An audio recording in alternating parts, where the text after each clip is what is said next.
Astaghfirullah. Assalamualaikum warahmatullahi wabarakatuh. Bihamdillahi wassalatu wassalamu ala rasulillah wa ala alihi wa sahbihi wa mawalah wa la hawla wa la quwata illa billahi wa ba'du. Alhamdulillah, segala puja dan puji hanya milik Allah subhanahu wa ta'ala. Salawat dan juga salam kita hadiahkan kepada Rasul kita Nabi besar Muhammad sallallahu alaihi wa ala alihi wasallam. Ma'asyiral muslimin, ma'asyiral muslimat yang dimuliakan Allah subhanahu wa ta'ala. Secara umum ada 5 perkara yang Nabi sallallahu alaihi wasallam senantiasa jaga di dalam ibadahnya. Yang pertama, al-muhafadzatu ala iqamatis salati fi waqtiha jama'atan. Jadi Nabi sallallahu alaihi wasallam itu senantiasa menjaga salat 5 waktu berjamaah karena beliau menjadi imam. Itu kalau beliau tidak sedang safar atau sedang berjihad. Jadi beliau menjaga salat, tentu bagi laki-laki. Tapi bagi kaum wanita Rasul menganjurkan untuk menjaga salat tepat waktu, tentu di rumah-rumah mereka. Tapi kalau ke masjid pun ya tidak dilarang selama memenuhi syarat. Ini yang pertama. Jadi Rasul itu betul-betul menjaga salat 5 waktu. Kenapa begitu penting bagi Rasul salat 5 waktu itu? Karena inilah perkara yang membedakan antara kita orang Islam dengan orang di luar Islam. Jadi perbedaan yang mencolok. Apa sih bedanya Islam dengan orang kafir itu? Jadi salat ini setelah syahadat. Makanya Nabi SAW dengan tegas mengatakan farqu ma baina ataupun al-ahdu bainana wa bainahumus salatu faman tarakaha faqad kafar. Perbedaan kita dengan orang-orang kafir itu di salat. Maka barang siapa yang meninggalkan salat bisa kufur dia. Ini yang pertama. Yang kedua, al-muhafadzatu ala ada'ir rawatib allati kana yusalliha qabla salatil fardhati wa ba'daha. Dan Nabi SAW sangat menjaga solat sunnah rawatib, baik qabliyah ataupun ba'diyah. Karena ibadah yang mendekati ibadah wajib itu lebih afdal dibandingkan yang lainnya. Seperti puasa Sya'ban dengan puasa Syawal, itu sama dilakukan sebelum Ramadan dan sesudah Ramadan. Lah begitu juga sholat rawatib, biasanya dilakukan sebelum sholat wajib atau setelah sholat wajib, dan fungsinya untuk menempel kekurangan yang ada pada sholat wajib. Makanya Nabi SAW senantiasa menjaga rawatib. Dan inilah penyebab Allah subhanahu wa ta'ala semakin cinta dengan hambanya. Kata Nabi SAW, wa ma yazalu abdi yataqarrabu bin nawafil hatta uhibbahu. Ketika seorang hamba terus menerus menyempurnakan yang wajib dengan melaksanakan sunnah-sunnahnya, maka Allah subhanahu wa ta'ala akan makin cinta lagi dengan kita. Ini yang kedua. Yang ketiga, al-istighfar wa taubatu. Nabi itu setiap hari senantiasa istighfar, membaca astaghfirullahaladzim wa atubu ilaih, dan juga bertobat kepada Allah subhanahu wa ta'ala. Padahal kita tahu bahwa Nabi itu maksum, terpelihara dari dosa. Tapi Nabi ingin mengajarkan kepada umatnya, kalau semaksum Nabi saja terpelihara dari dosa, tetap dia bertobat dan istighfar, maka ini pelajaran bagi kita umatnya yang banyak dosa, harusnya lebih banyak istighfar dan lebih banyak tobat. Bahkan dijelaskan dalam hadis itu, dalam sehari Nabi itu minimalnya 70 sampai 100 kali lebih beristighfar kepada Allah Azza wa Jalla. Ini yang ketiga. Kemudian yang keempat, al-muhafadzatu 'alal adhkar, khasatan ba'da salawatil maktubati. Nabi juga melaksanakan zikir, itu tidak pernah tinggal. Rasul itu tidak pernah tinggal melaksanakan zikir, khususnya setelah sholat wajib, karena zikir ini juga bagian daripada menembel kekurangan pada sholat wajib. Jadi bukan hanya rawatib saja yang bisa menembel kekurangan-kekurangan pada sholat wajib, termasuk zikir setelah sholat itu bisa menembel kekurangan pada sholat wajib. Maka Nabi SAW tidak pernah meninggalkan zikir setelah sholat. Dan yang terakhir, yang kelima adalah qiyam al-lail. Rasul itu tidak pernah meninggalkan qiyamul lail. Kenapa Nabi SAW tidak pernah meninggalkan qiyamul lail? Ketika turun surah Muzammil, surah Muzammil itu, ya ayyuhal muzammil qumil laila illa qalila. Surat Al-Muzammil ini ketika turun kepada Nabi SAW memerintahkan untuk Rasul itu qiyamul lail, maka Rasul memerintahkan para sahabatnya untuk qiyamul lail. Walaupun kemudian belakangan dimansuh hukumnya, yang tadinya wajib bagi Rasul dan bagi umatnya, akhirnya dimansuh, dihapus hukumnya. Qiyamul lail itu wajib bagi Nabi tetapi sunnah bagi umatnya. Makanya di akhir surah Al-Muzammil itu menghapus kewajiban perintah sholat malam di awal, yang tadinya wajib menjadi sunnah, karena Allah tahu kemampuan hamba-hambanya. Pertanyaannya, kenapa Nabi SAW diwajibkan qiyamul lail? Rasul SAW ingin memberikan contoh kepada kita dalam berdakwah. Kita tahu bahwa taufik itu ada dua, hidayah itu ada dua, ada hidayatul irsyad, ada hidayah taufik.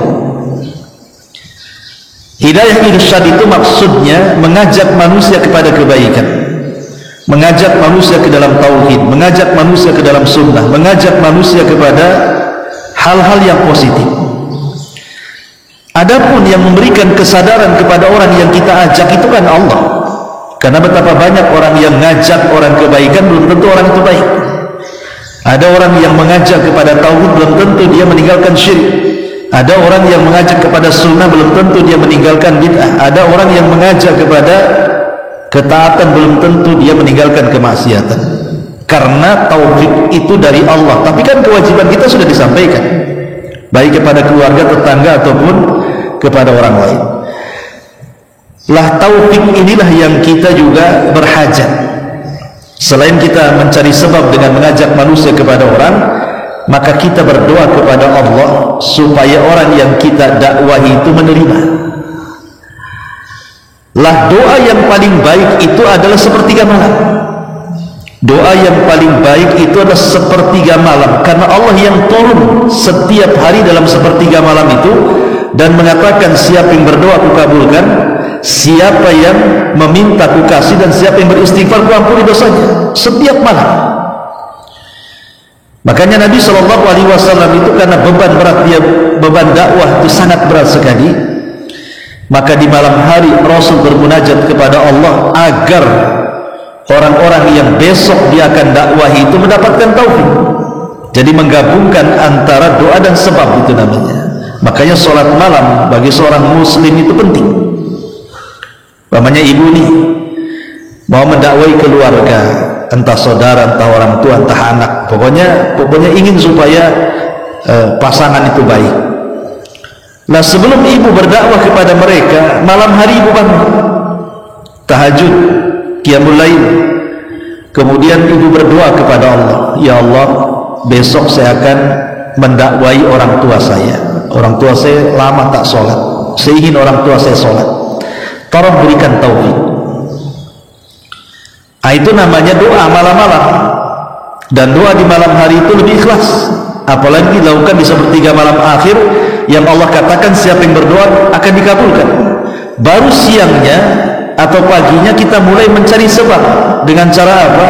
Mulai menasihati orang tua, Bu, Pak, tolong ya sholat itu penting. Jadi kenapa sholat malam itu bagi Nabi SAW penting? Karena ingin menggabungkan antara hidayatul irsyad dan taufik. Itulah yang dilakukan. Kenapa Rasul tidak pernah meninggalkan qiyamul lail. Inilah 5 perkara Rasul itu tidak pernah meninggalkannya. Sholat 5 waktu, kemudian sholat rawatib kecuali safar, kemudian istighfar dan tobat, kemudian menjaga zikir, kemudian qiyam al-lail. Inilah keseharian Rasul dalam ibadah. Rasul tidak pernah meninggalkannya. Ma'asyiral muslimin, muslimat yang dimuliakan Allah Subhanahu wa taala. Baik, kita rinci lebih dalam lagi. Nabi sallallahu alaihi wasallam, kita mulai dari sholat fajar. Nabi kalau subuh biasa datang ke masjid, kemudian melaksanakan sholat fajar, sholat subuh berjamaah, dan dia imamnya. Dan Nabi SAW mencontohkan ketika menjadi imam sholat fajar, Rasul membaca cukup panjang di sholat fajar itu. Beda dengan sholat-sholat yang lainnya. Rasul agak pendek kalau bacaan sholat selain sholat fajar, ya, umpamanya zuhur, asar, maghrib, isya, itu Rasul agak pendek bacaannya. Terutama maghrib lebih pendek lagi. Tapi sholat fajar itu Rasul mencontohkan panjangnya. Makanya kenapa Rasul SAW mengatakan minimalnya yang dibaca Rasul itu dalam sholat fajar tidak kurang dari 100 ayat. Kenapa Nabi SAW memperpanjang bacaan Quran ketika sholat fajar? Karena waktu itu disaksikan para malaikat. Maka disunahkan kepada umatnya kalau menjadi imam sholat fajar itu agak panjang. Nabi tidak kurang membaca 100 ayat Al-Quran. Nah, setelah Nabi SAW sholat fajar, maka Rasul SAW berzikir. Setelah berzikir kemudian kumpul. Kebiasaan Rasul tidak balik. Jadi habis sholat fajar itu Rasul berkumpul bersama para sahabat setelah berzikir. Kemudian kadang-kadang Nabi SAW bertanya sesuatu kepada para sahabat. Entah bertanya soal mimpi, ya, siapa di antara kalian yang bermimpi tadi malam? Biasa Rasul tanya mimpi itu. Karena Rasul itu kan pakar takwil. Tapi walaupun demikian, para sahabat tidak pernah menceritakan mimpi buruk mereka. Yang mereka ceritakan itu mimpi baik. Karena memang dilarang sama Nabi tidak boleh menceritakan mimpi buruk. Dan mimpi buruk itu tidak mungkin terjadi. Jadi jangan dipikirkan. Jadi kalau ibu ini mimpi, dalam mimpinya mungkin bertengkar dengan suami, dengan bercerai, dengan macam-macam lah yang buruk-buruk lah, tidak usah terpikir, Bu. Karena mimpi buruk itu tidak mungkin terjadi dalam kenyataan. Karena mimpi buruk itu datang dari setan. Dia memberikan was-was saja supaya kita ini tidak tenang. Maka seorang muslim tidak perlu khawatir dengan mimpi buruk. Cukup ketika ibu bangun ta'awud kepada Allah, kemudian meludah ke arah kiri 3 kali. Insya Allah tidak mungkin terjadi. Tapi kalau mimpi baik memungkinkan terjadi. Makanya kenapa mimpi baik itu disuruh kita untuk menceritakan kepada orang yang pas. Jangan menceritakan mimpi baik sama orang yang hasan dengan ibu, sama juga takwilnya jelek nanti. Namanya orang gak suka. Jadi mimpi juga kalau diceritakan tetap kepada orang yang suka dengan ibu supaya takwilnya baik. Jadi Rasul biasa bertanya kepada para sahabat soal mimpi. Kemudian nanti Rasul kadang-kadang mentakwilkan, atau terkadang Nabi SAW bertanya, ngobrol. Terkadang Rasul bertanya di masa-masa jahiliyah, ya coba ceritakan kalian dulu di masa jahiliyah seperti apa. Nanti ada yang bercerita dulu saya begini-begini, wahai Rasul, kemudian Rasul kadang tertawa, kadang tersenyum. Jadi Rasul tidak kaku. Ya, kadang-kadang bercanda juga Nabi SAW itu. Ini amalan Nabi SAW setelah subuh. Ya, bertanya kepada para sahabat soal mimpi, bertanya soal masa lalu di masa jahiliyah, kadang-kadang bercanda sampai di waktu syuruq. Sampai di waktu syuruq. Lah ketika kemudian sampai di waktu syuruq, maka Nabi SAW mencontohkan di situ ada 2 rakaat syuruq namanya. Sampai-sampai Rasulullah SAW mengatakan siapa yang sholat subuh kemudian tidak beranjak dari tempatnya, kemudian dia sholat 2 rakaat yang disebut dengan syuruq setelah matahari terbit meninggi 1 tombak, apa kata Rasul? Maka dia akan mendapatkan pahala seperti haji dan umroh secara sempurna. Ya minimalnya dalam 1 minggu 1 kali lah. Ibu kan bisa di rumah. Ya, kalau ibu biasanya lebih mudah untuk melakukan amalan ini dibandingkan bapak-bapak, karena bapak-bapak ini kadang-kadang habis sholat subuh sibuk, dia mau berangkat kerja. Ya, kadang-kadang nggak sempat dia duduk di masjid itu. Kalau ibu bukan di rumah, memungkinkan untuk sholat subuh di situ, kemudian tidak beranjak dari tempat zikirnya, bisa baca Quran, diselingi dengan zikir gitu ya. Ya, kemudian kalau memang harus menyediakan sarapan untuk suami, ya sediakan sarapan, balik lagi ke tempat ibadah ibu, kemudian berzikir lagi sampai syuruq, kemudian sholat 2 rakaat itu pahalanya sama dengan haji dan umroh. Luar biasa ya. Ini Nabi SAW amalan sampai syuruq itu. Baru setelah itu masuk duha. Maka Nabi SAW biasanya ketika masuk waktu duha, dan seafdal-afdalnya waktu duha itu adalah ketika anak unta berlarian karena kepanasan kakinya. Ya sekitar jam-jam berapa ya? Jam 10 ya, jam-jam seginilah.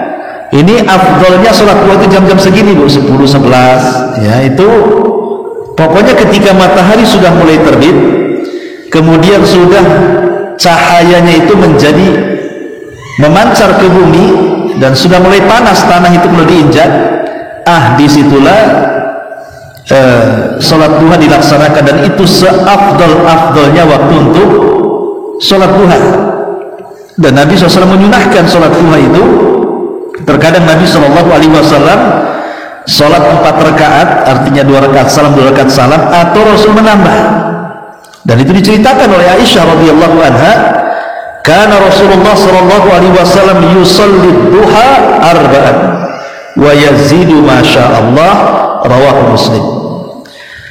Kata Aisyah radhiyallahu anha, Nabi sallallahu alaihi wasallam terbiasa melaksanakan duha itu 4 rakaat. 2 rakaat salam 2 rakaat salam gitu ya. Atau kadang-kadang lebih sesuai dengan keinginannya. Hadis ini dikeluarkan Al-Imam Muslim. Ya.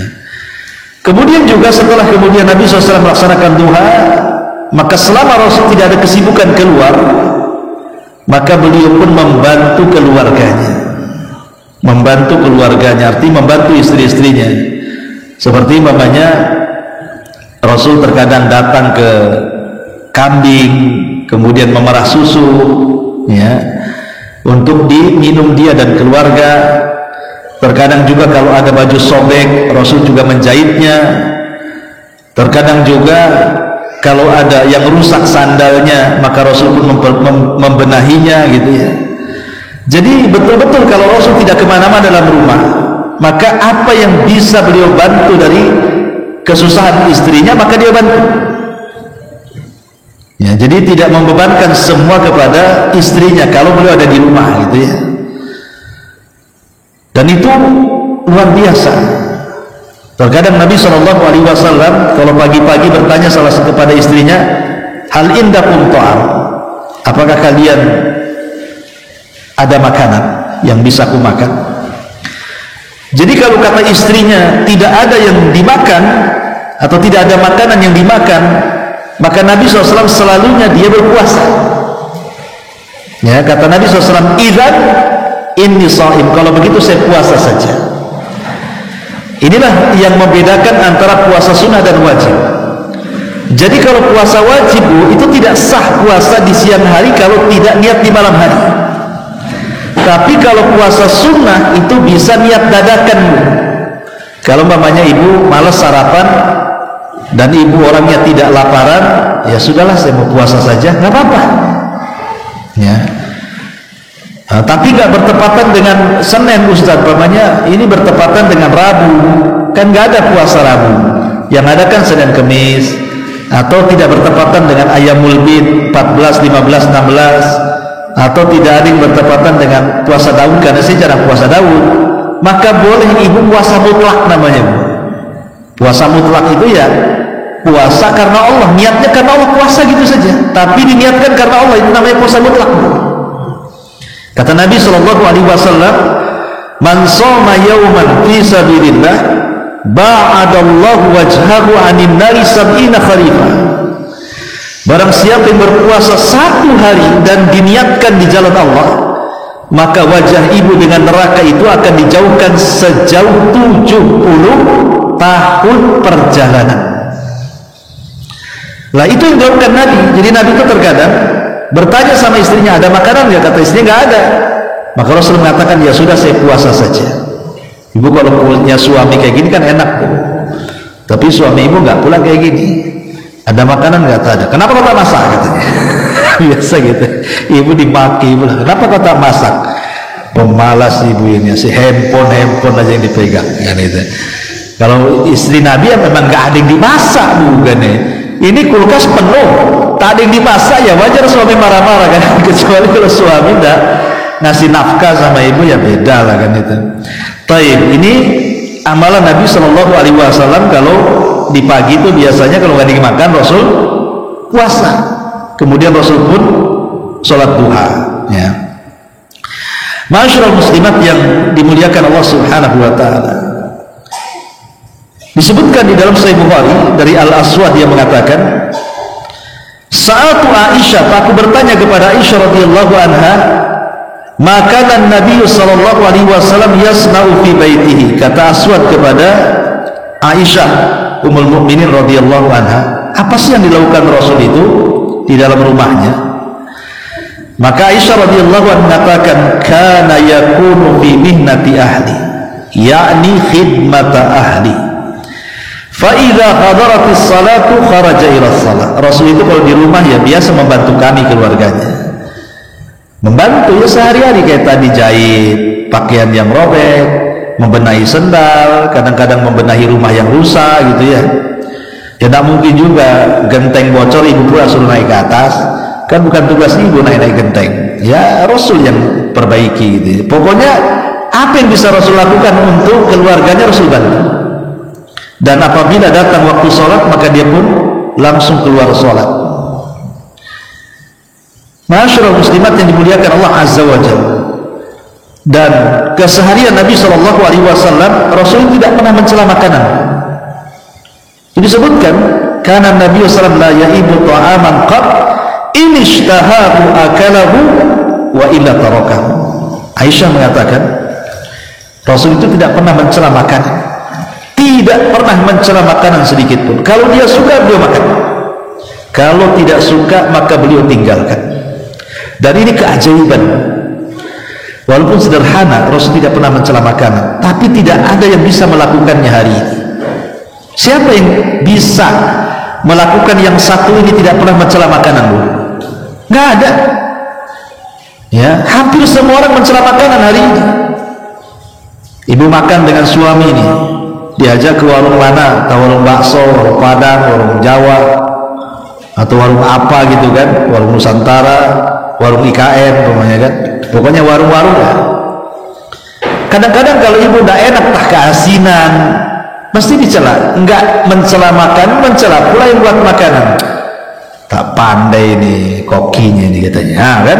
Sudah mulai mencela tuh.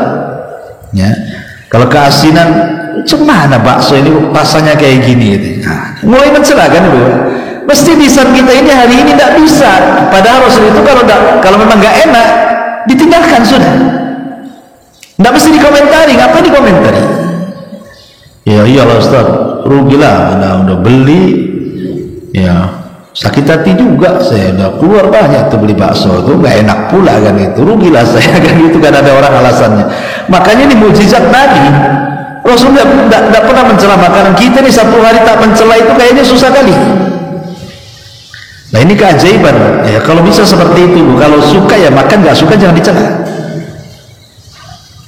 Apalagi mencela yang membuatnya pula kan itu. Nah ini Rasul makanannya sendiri tidak dicela, apalagi membuatnya. Kalau suka makan enggak gitu ya. Ini diantara juga. Kemudian Nabi Shallallahu Alaihi Wasallam itu juga terkadang dalam 1 bulan itu tidak pernah mendapatkan makanan pokok. Ya makanan pokok itu kalau kita nasi lah, kalau di zaman itu kan pakai gandum. Terkadang Rasul itu hanya makan al-aswadan. Aswadan itu kurma kering dan air putih. Dan itu pernah Rasul makan selama 3 bulan. Jadi selama 3 bulan itu hanya makan kurma sama air putih saja setiap hari.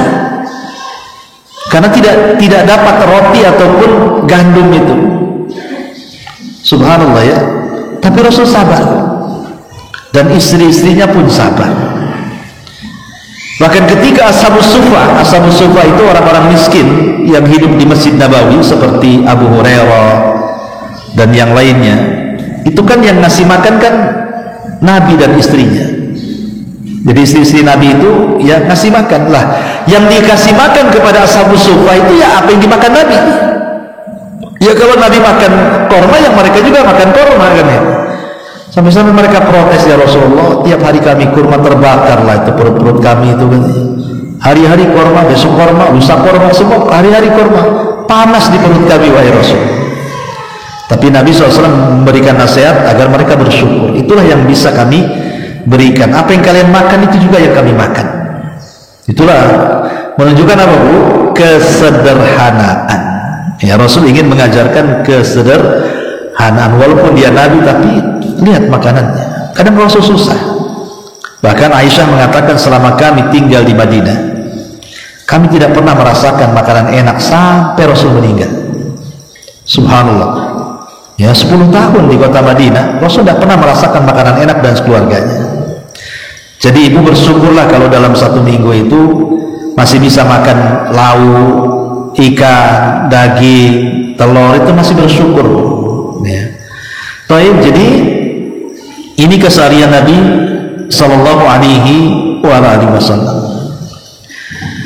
Kemudian apabila waktu sudah mendekati zuhur, maka kebiasaan Rasul biasanya tidur sebelum zuhur. Tidur sebelum zuhur itu disebut kailulah. Nabi SAW mengatakan kilu fa inna syaitana la yakin. Tidurlah siang karena setan itu tidak pernah tidur siang. Artinya kalau kita tidur siang menyelisihi setan. Nah Rasul terbiasa kailulah. Memang terjadi khilaf ulama, apakah tidur kailulah itu dilakukan sebelum zuhur ataukah tidur kailulah itu dilakukan setelah zuhur. Itu memang menjadi khilaf para ulama. Tapi yang kuat wallahu alam, kailulah itu dilakukan sebelum zuhur. Maksud tidur kailulah itu begini Bu, bukan tidur kayak tidur malam, nyenyak, lelap, bukan begitu ya. Jadi tidur kailulah itu hanya sekedar untuk istirahat sejenak saja, karena mungkin aktivitas yang capek ibu sudah dari pagi nyapu, ngepel, nyuci, macam-macam. Maka sebelum zuhur ya sekitar 10-15 menit lah ibu baringkan. Ibu baringkan, kalau mungkin yang kerja di kantor ya mungkin diselonjorkan di kursi ya di kantor dia, atau yang bekerja di PT-PT ya mungkin sambil duduk gitu ya, menyandarkan ke tembok gitu sambil istirahat sebelum zuhur, kira-kira 10-15 menit tuh. Bukan tidur betul dah ya, lain dengan tidur malam, tidak. Kailulah itu bukan tidur betul, dia hanya mengistirahatkan badan selama 10-20 menit atau 15 menit ya. Memang penelitiannya luar biasa, bahkan Barat itu pernah meneliti Bu, siapa yang setiap hari melakukan kailulah itu jauh dari penyakit stroke katanya. Oke lah, itu penelitian Barat ya. Walaupun tidak ada penelitian Barat, kita yakin bahwa syariat Rasul itu pasti bawa kesehatan. Kita yakin ya, walaupun tanpa diteliti barat pun, kalau memang hadis itu sahih kemudian kita amalkan, pasti ada kebaikannya, apalagi diteliti barat gitu ya. Jadi orang yang senantiasa melakukan kailulah itu akan dijauhkan dari penyakit stroke itu, kita yakin, makin yakin lagi karena setelah diteliti. Dan itu luar biasa ya. Jadi kailulah itu bahasa Inggrisnya sleep chicken namanya ya, tidur ayam lah gitu ya, nggak nyenyak nggak apa ya, hanya dibaringkan saja. Baik, setelah masuk zuhur maka Rasul biasanya melaksanakan qobliyah zuhur, salat qobliyah ya, baru kemudian salat zuhur. Ma'asyiral muslimat yang dimuliakan Allah Subhanahu wa taala, disebutkan maka Nabi SAW selepas zuhur, terkadang Nabi SAW ya keliling melihat-lihat para sahabat. Jadi keseharian Rasul juga kadang-kadang ya, kadang pagi, kadang siang, Rasul itu berputar-putar. Kalau memang tidak ada kegiatan jihad ya, maka Nabi SAW kadang-kadang masuk pasar, nengok-nengok pasar kaum muslimin, kadang-kadang singgah di rumah para sahabat, kemudian ngobrol, ya layaknya kita lah ya, kesana kemari.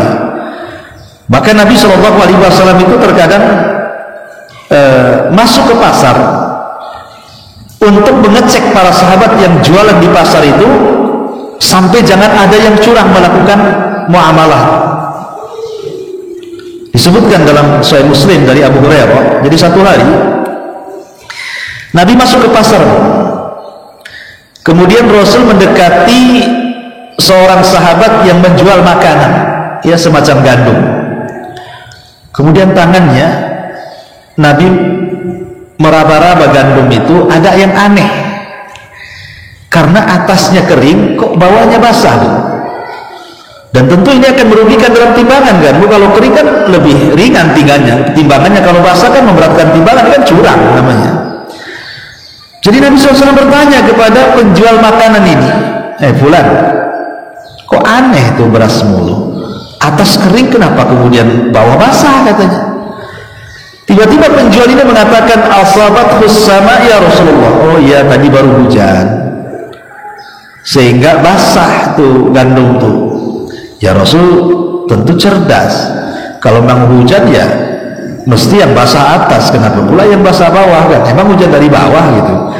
Maka Rasul mengatakan kepada sahabat ini, afala ja'altahu fawqa ta'ami kayyawakun nas man ghasyana falaysa minni. Kata Rasul, kenapa kau tidak jadikan yang basah di atas, yang kering di bawah, supaya manusia melihatnya. Maka barang siapa yang menipu kaum muslimin, maka dia bukan umatku, kata Nabi. Jadi Rasul kadang-kadang ya, bahasa kita ngontrol ya, ngontrol ke pasar-pasar. Jadi kalau ada yang curang itu langsung ditegur. Begitulah percontohan pemimpin, tapi bukan pencitraan ya.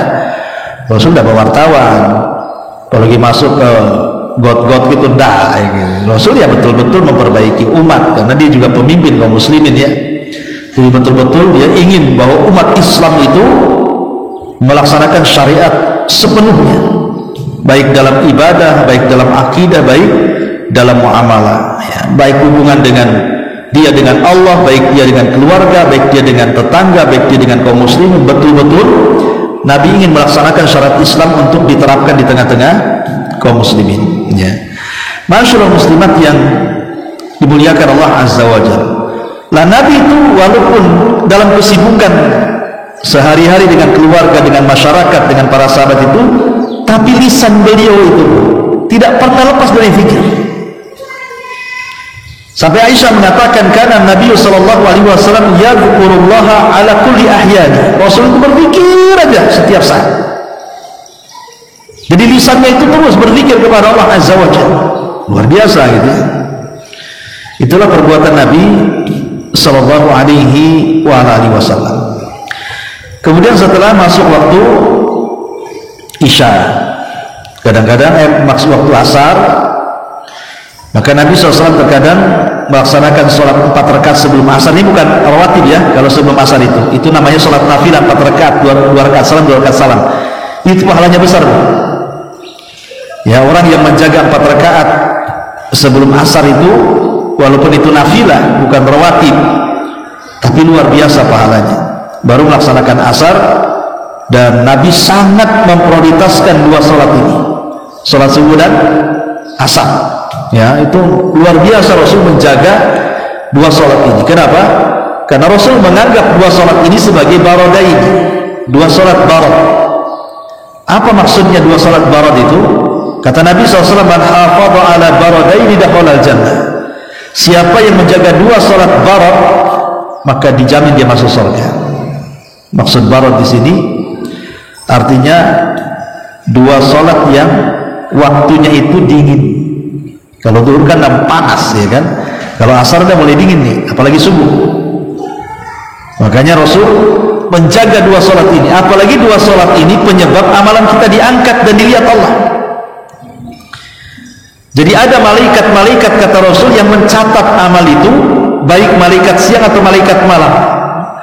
Lah setiap hari diangkat tuh amalan kita di malam hari dan amalan kita di siang hari. Kapan? Di 2 sholat ini diangkat, ketika sholat fajar dan ketika sholat asar. Makanya Rasul betul-betul memiliki perhatian dengan sholat asar ini. Kemudian selepas sholat asar, ya Rasul juga beraktivitas kemudian sampai maghrib. Maka Rasul menyarankan para sahabat untuk sholat 2 rakaat sebelum maghrib, tapi tidak menekankan. Yang mau sholat ya silahkan, yang enggak itu ya sholat sunnah sebelum maghrib itu namanya sholat nafilah. Baru setelah maghrib sholat, kemudian Rasul melaksanakan ba'diyah maghrib, itu istimul rawatib namanya, ba'diyah maghrib itu. Lah Nabi sangat benci kalau ada orang yang tidur setelah maghrib. Maka ibu jangan tidur setelah maghrib. Rasul sangat membenci.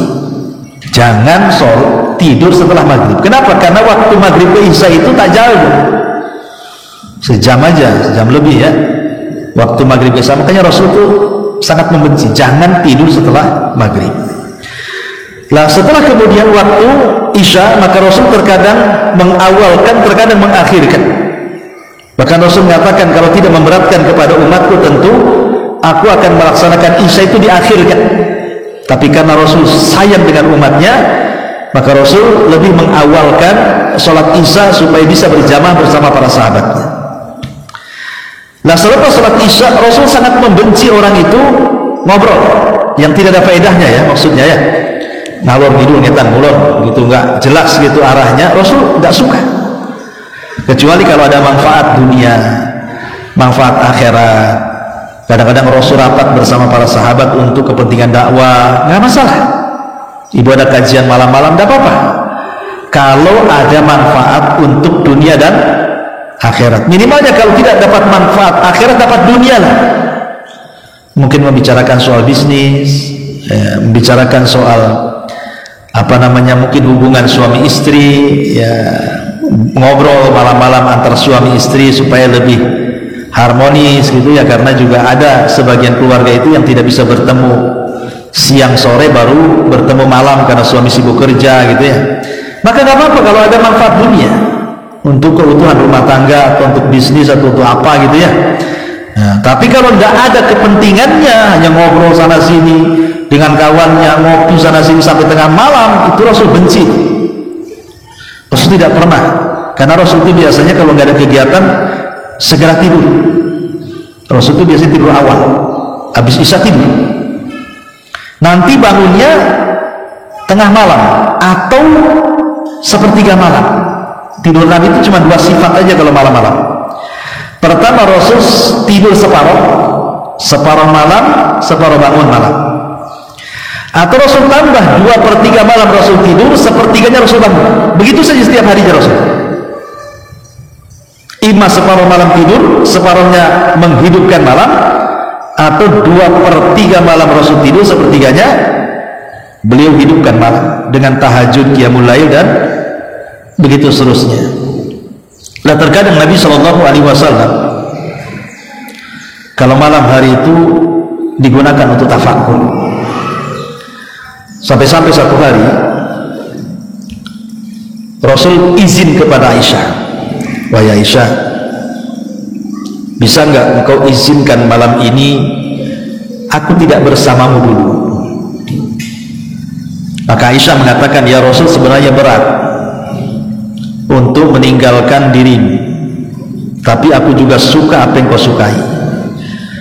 Kalau engkau ingin tafakur, bermunajat kepada Allah, aku izinkan. Maka malam itu Rasul pada Isya, dan Aisyah tidak mengganggunya, Rasul sholat terus sampai mendekati subuh. Dan sepanjang sholat itu Rasul menangis. Rupanya setelah sholat subuh, Nabi SAW ditanya oleh Bilal. Kan biasa kalau orang menangis itu semalaman kan nampak bekas tangisannya kan. Jadi Bilal itu bertanya, Rasul nampaknya kok habis menangis ya? Masya'nuka ya Rasulullah, lima tabki wa lima du, ada apa dengan kamu, kenapa kau menangis? Maka Rasul mengatakan, ya Bilal, semalam ada ayat yang turun kepadaku, wailun liman qara'aha wa lam yatadabbarha, celaka bagi orang yang membacanya tapi tidak merenungkannya. Kemudian Bilal penasaran, ayat apa itu wahai Rasul? Maka Rasul membaca surah Al-Imran, inna fi khalqis samawati wal ard wa ikhtilafil laili wan nahar la ayatin li ulil albab alladzina yadhkurullaha qiyaman wa qu'udan wa ala junubihim wa yatafakkaruna fi khalqis samawati wal ard rabbana ma khalaqta hadza batilan subhanaka faqina adzabannar, ila akhiril ayat. Rasul membaca ayat ini, sesungguhnya pada penciptaan langit dan bumi, kemudian bergesernya malam menjadi siang dan sebaliknya, ini tanda-tanda kekuasaan bagi orang yang berpikir. Terus Rasul baca.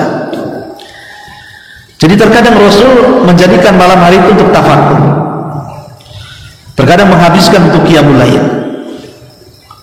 Jadi Rasul itu betul-betul memanfaatkan malam hari, kemudian bermunajat kepada Allah Subhanahu wa ta'ala. Makanya Bu, kalau ibu punya hajat, ada masalah, bangun tengah malam, adukan masalah ibu kepada Allah. Insya Allah lambat laun masalah itu akan terurai. Ibu ada masalah dengan keluarga, minta supaya diselesaikan. Ibu ingin melembutkan suami, minta kepada Allah supaya dilembutkan. Ibu pengen usaha suami dilancarkan, minta kepada Allah. Kan Allah yang zat yang maha kaya, minta sama yang kaya.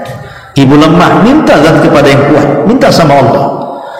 Ya karena itu waktu yang sangat mustajab. Allah turun langsung mendengarkan keluh kesah kita. Jadi jangan coba-coba Bu ya. Coba-cobalah saya amalkan apa yang diceramahkan Ustaz. Bukan, ibu jangan main coba-coba. Nanti kalau coba-coba tiba-tiba tidak dikabulkan, kecewa. Ngibul aja Ustaz itu katanya. Bukan, ibu harus yakin. Jadi kalau meminta sesuatu kepada Allah itu harus penuh dengan keyakinan, karena Allah itu zat yang yakin adanya, maka jangan diibadati dengan keraguan. Harus yakin. Tidak dikabulkan hari ini, besok tidak dikabulkan, besok lusa tidak dikabulkan, lusa minggu depan tidak dikabulkan, minggu depan, bulan depan. Begitu caranya. Karena doa sendiri tidak ada yang rugi Bu. Sekalipun tidak dikabulkan nggak rugi kok. Karena dosa itu pasti didengar. Doa itu pasti didengar, tidak di dunia dikabulkannya, maka dikabulkan dengan cara yang lain di dunia. Tidak dengan cara yang lain dikabulkan di dunia, pasti akan jadi tabungan kita di akhirat. Jadi nggak ada ruginya berdoa itu. Jadi itulah kebiasaan Rasul di malam hari itu betul-betul memanfaatkan betul-betul sampai mendekati waktu subuh. Atau terkadang Rasul tidak fokus ibadah di malam-malam itu. Terkadang dia jalan-jalan, nengok umatnya gitu ya. Dan di zaman itu Bu, tidak ada satupun rumah dari rumah-rumah para sahabat kecuali keluar orang yang baca Quran. Bahkan seperti tawon, di mana-mana rumah ada yang baca Quran. Jadi ingat masa kecil kita, ibu yang di kampung-kampung kan belum ada TV satu itu dikeroyok satu RT kadang-kadang zaman dulu kan. Itu kan masih ada kan Bu, ada orang yang ngaji gitu ya. Masih rumahnya juga masih jelek-jelek, tapi orang ngaji banyak di kampung-kampung zaman dulu. Apalagi di zaman Nabi kan. Lah Nabi itu kalau malam-malam itu keliling sampai satu malam ada satu rumah itu baca Quran bagus sekali suaranya. Penasaran Rasulullah mendekati rumah itu, saking enaknya bacaannya Rasul sampai lupa dia sudah berdiri lama di situ sampai mendekati fajar. Baru sadar dia, langsung dia pulang karena dia jadi imam kan. Setelah sholat fajar dia panggil tuh yang ngaji semalam. Rupanya yang ngaji semalam itu Abu Musa al-Asy'ari radhiyallahu anhu. Ya Abu Musa, semalam aku berdiri di rumahmu, kok memiliki suara seperti lantunan Nabi Daud ketika membaca Zabur. La sautuka ka mizmar min mazamiri ali Daud. Suaramu itu seperti mizmar, seruling yang keluar dari mulut Nabi Daud ketika membaca Zabur. Saking indahnya, karena mujizat Nabi Daud itu kan suara indah kalau membaca Zabur itu. Kata Abu Musa, Rasul betul kau dengarkan semalam suara saya? Iya wahai Abu Musa, coba aku tahu kau dengarkan suaraku, aku akan indahkan. Itu nggak seberapa itu katanya. Kata Abu Musa itu, kalau aku tahu kau mendengarkan suaraku, aku akan indahkan lagi wahai Rasul. Subhanallah. Jadi Rasul keliling. Ya tentu wajar, Rasul itu kan pemimpin apa namanya, rakyatnya ingin tahu di malam hari seperti apa. Kalau sunnah ini jangan diamalkan sama ibu, malam-malam keliling nengok-nengok rumah-rumah orang ya nggak boleh bu, ibu sangka maling nanti ya. Ini maksudnya Nabi itu karena dia pemimpin ingin tahu rakyatnya, kadang-kadang dia keliling siang, kadang-kadang keliling malam gitu ya. Itu wajar seorang pemimpin seperti itu ya. Justru tidak wajar kalau seorang pemimpin itu di rumah aja gitu ya, masuk kantor tidak gitu ya, pokoknya nggak pernah tahu rakyatnya. Itu pemimpin apa tuh kayak gitu kan. Jadi intinya bahwa itulah secara ringkas keseharian Nabi Shallallahu Alaihi Wasallam. Adapun muamalah Rasul dengan keluarganya ya jangan ditanya. Rasul mengatakan khairukum khairukum li ahli wa ana khairun li ahli. Sebaik-baik kalian adalah orang yang baik kepada keluarganya dan saya adalah orang yang terbaik bagi keluarga saya. Baik muamalah dengan istrinya, dengan anak-anaknya, dengan orang tuanya. Rasul ya maksudnya dengan orang tua istrinya, mertua lah bahasanya kan. Rasul itu sangat menjaga sekali ya, baik perasaan ataupun kebutuhan, maka Rasul selalu memenuhinya.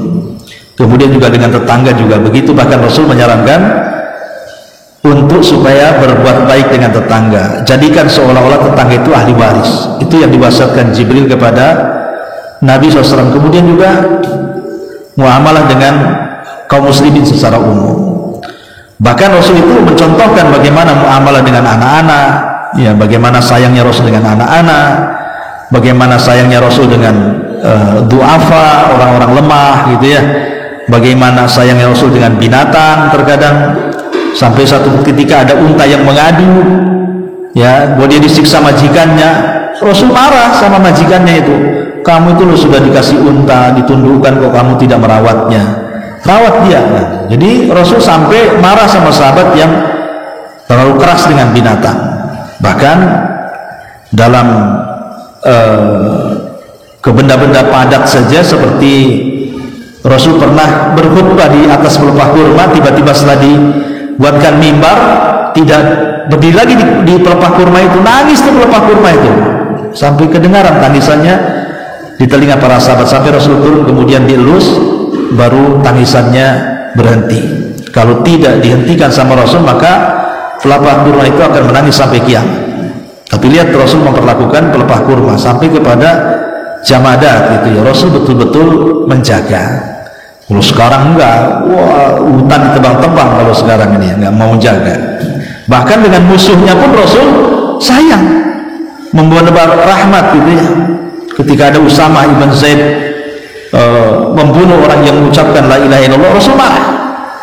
Kata padahal alasan Usamah sudah akar, Rasul ini kan perang ya, wajar dia pura-pura mengucapkan syahadat, jangan-jangan itu apa namanya siasat dia saja supaya tidak dibunuh.